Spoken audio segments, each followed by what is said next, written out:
Bismillahirrahmanirrahim. Assalamualaikum warahmatullahi wabarakatuh. Alhamdulillahirabbil alamin wassalatu wassalamu ala Rasulillah wa ala alihi wa ashabihi wa man tabi'ahum bi ihsanin ila yaumiddin, amma ba'd. Allahumma inna nas'aluka 'ilman nafi'an wa rizqan thayyiban wa 'amalan mutaqabbala. Para santri yang dimuliakan oleh Allah Subhanahu wa taala, insyaallah mulai malam ini kita akan belajar Al-Lughatul Arabiyyah, dan pada malam hari ini insyaallah kita akan memasuki bab yang pertama, Babul Awwal. Babul Awwal. Babul Al-Awwal. Bab Al-Awwal. Bab artinya bab, Al-Awwal artinya satu atau pertama. Maka Babul Awwal maknanya adalah bab pertama.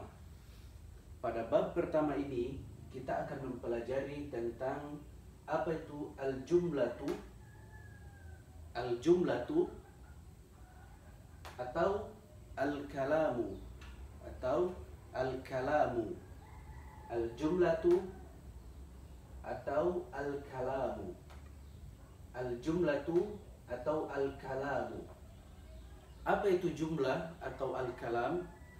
Al-jumlah atau al-kalam maknanya adalah susunan kata yang memiliki makna yang sempurna.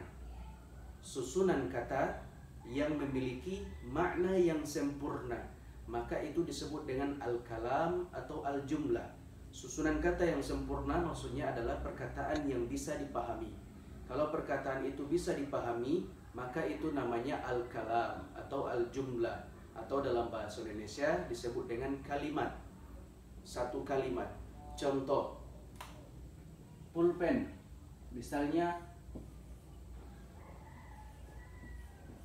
pulpen atau qalamun.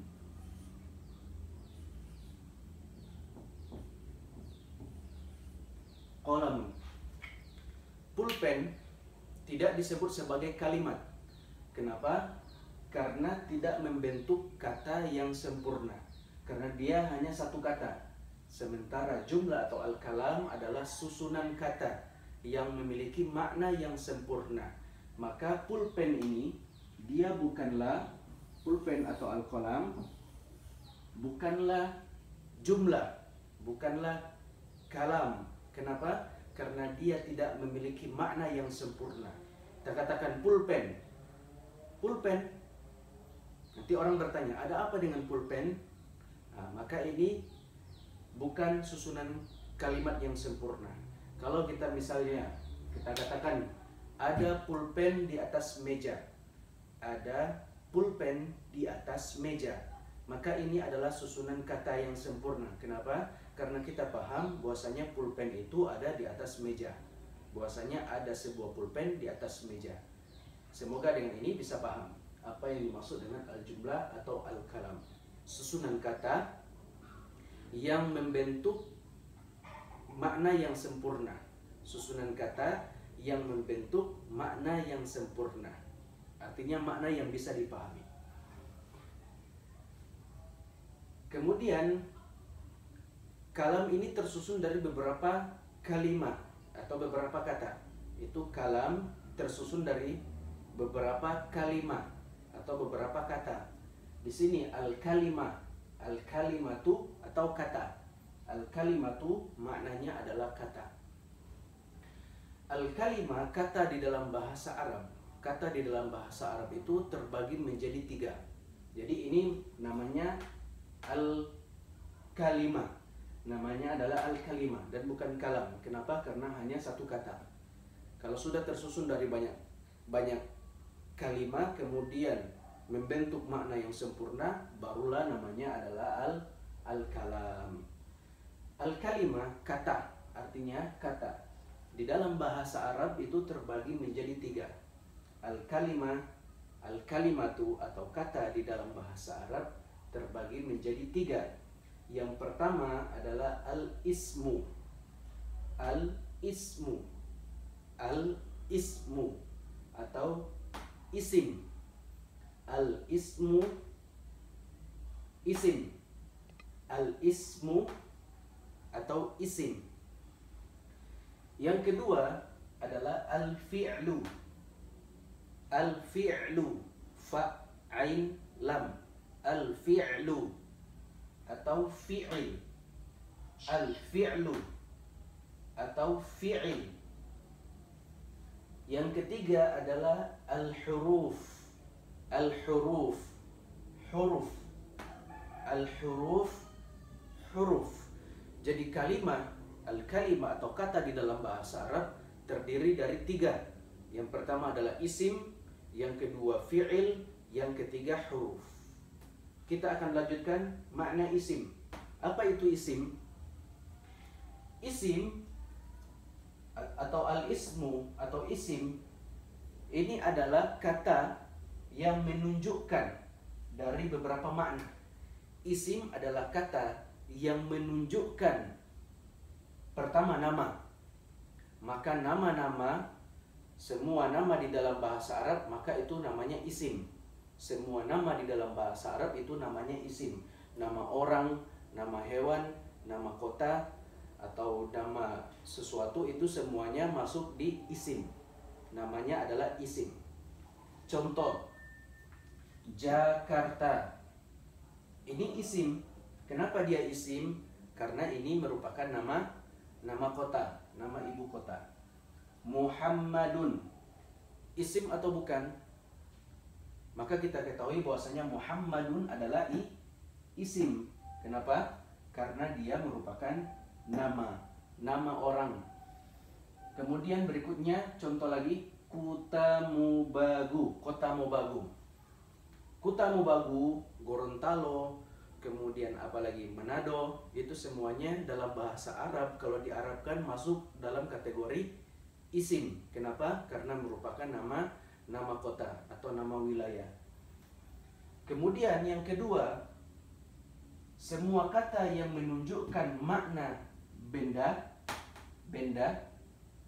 yang menunjukkan makna benda, maka dia masuk di kategori isim. Masuk di dalam kategori isim. Contoh, baitun, baitun, al-bait, baitun. Baitun maknanya adalah rumah. Rumah adalah benda. Maka rumah ini dikategorikan pada isim. Kenapa? Karena dia benda. Sampai di sini paham? Baik. Kemudian maun. Maun. Maun artinya adalah air. Maun, air. Maun di sini dia sebagai isim. Kenapa? Karena air atau maun adalah benda, maka dia masuk dalam kategori isim. Burtuqalun. Contoh berikutnya adalah burtuqalun. Burtuqalun. Burtuqalun artinya adalah jeruk. Jeruk, lemon. Jeruk. Nah, burtuqalun artinya adalah jeruk. Kenapa jeruk ini dikategorikan kepada isim? Jawabannya adalah karena dia nama benda. Karena burtuqal atau jeruk itu adalah benda. Kemudian berikutnya tufahun, apel. Apel juga dalam kategori isim. Kenapa? Karena dia benda. Kemudian bi'run. Bi'run, sungai. Bi'run, sungai. Kategori isim karena dia merupakan benda. Tufahun, apel. Bi'run, sumur. Bi'run, sumur, parigi. Tufahun, apel. Maka semua ini masuk dalam kategori isim. Kenapa? Karena dia merupakan benda. Berikutnya, semua kata yang menunjukkan sifat, semua kata yang menunjukkan sifat, menunjukkan kata sifat, maka itu juga termasuk isim. Contoh, nazifun, nazifun, zo, nazifun, nazifun, nazifun. Nazifun artinya bersih.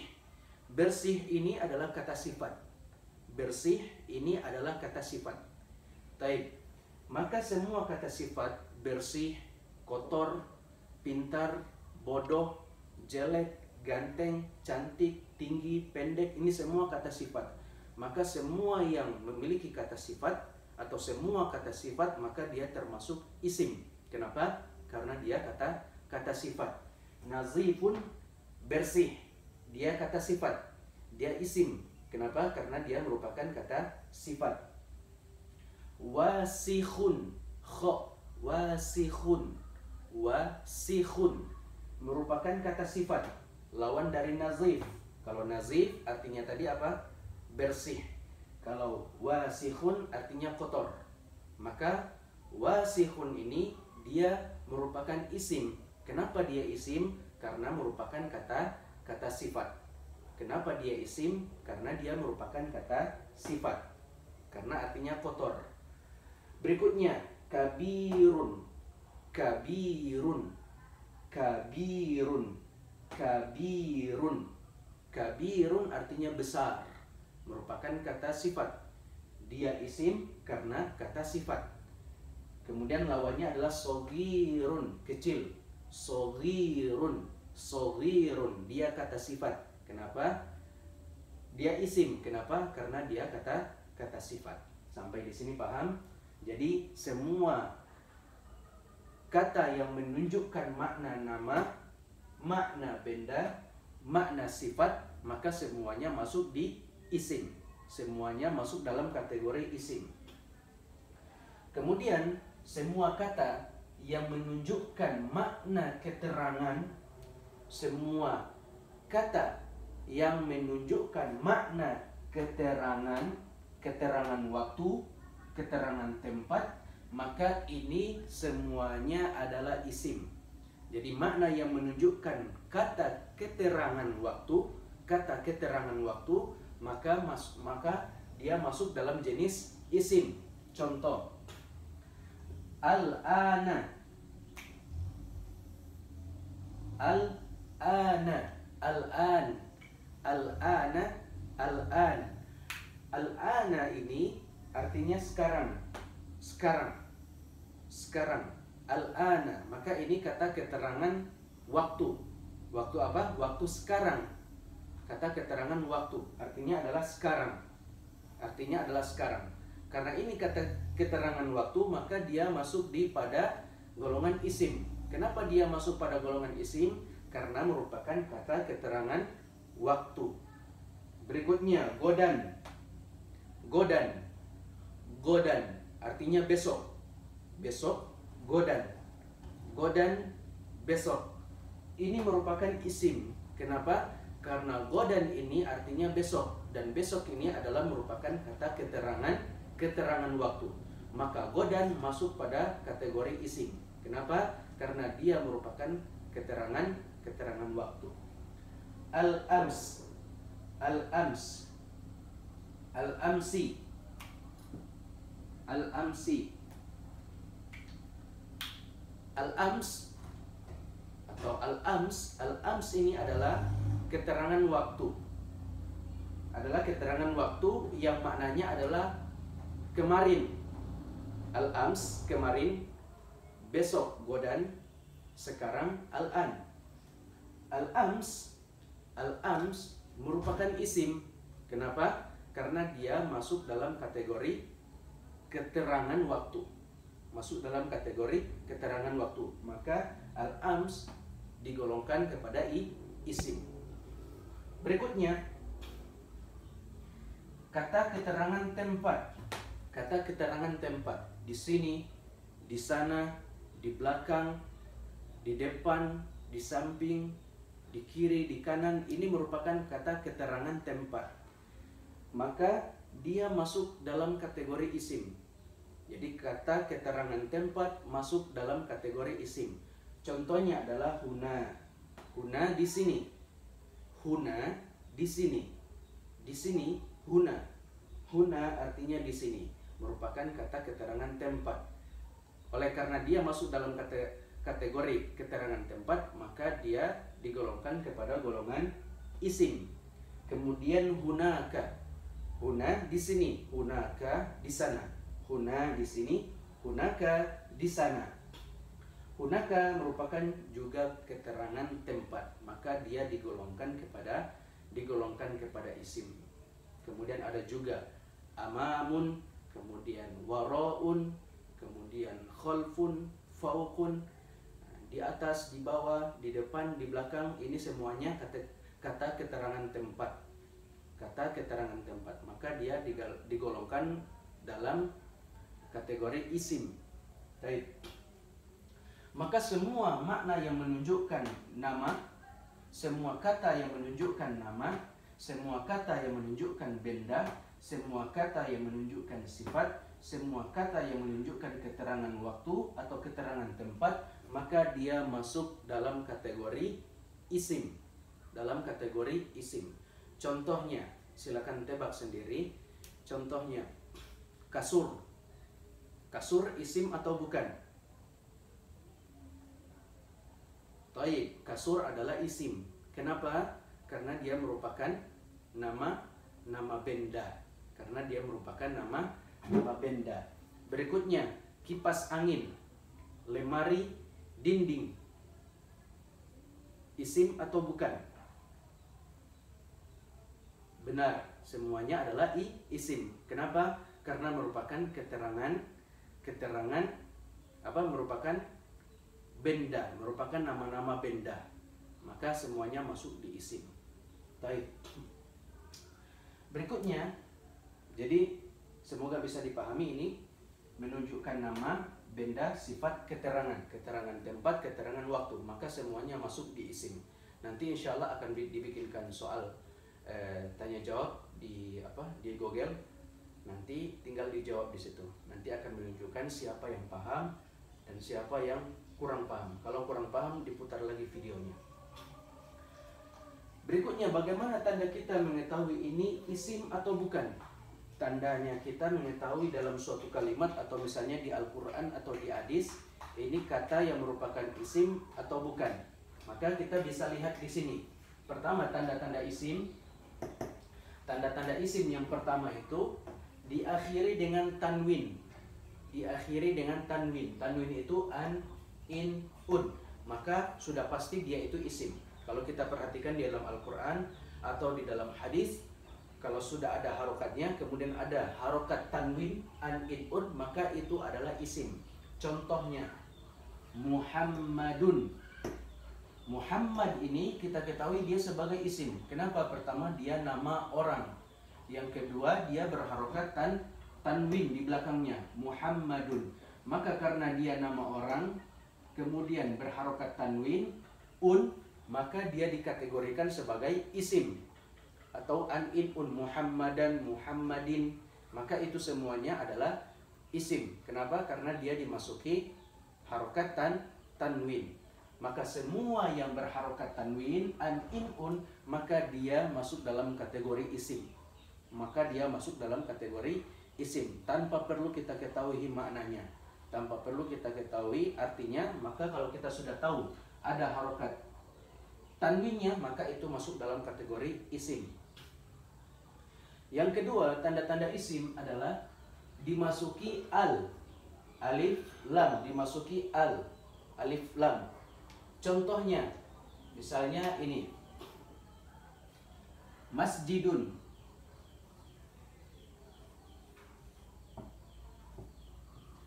Masjidun.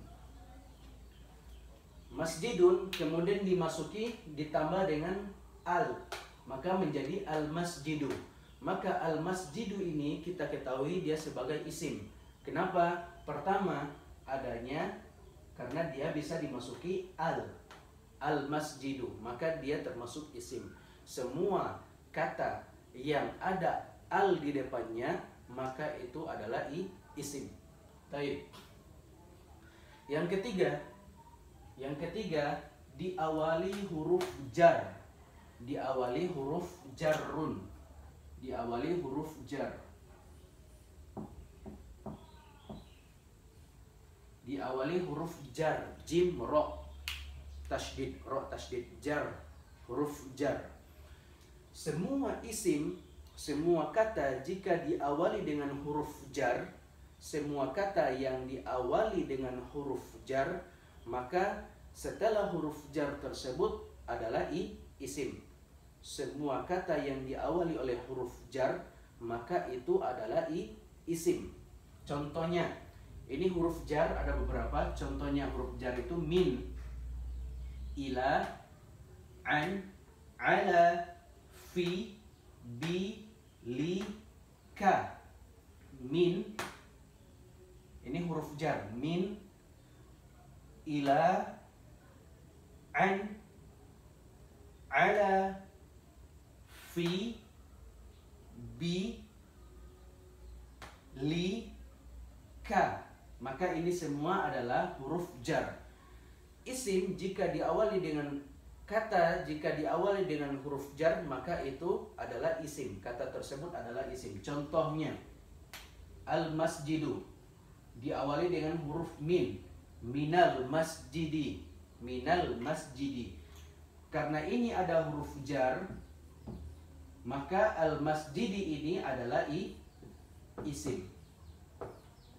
Maka al-masjidi ini adalah isim. Kenapa dia isim? Karena diawali oleh huruf min. Huruf min adalah huruf jar.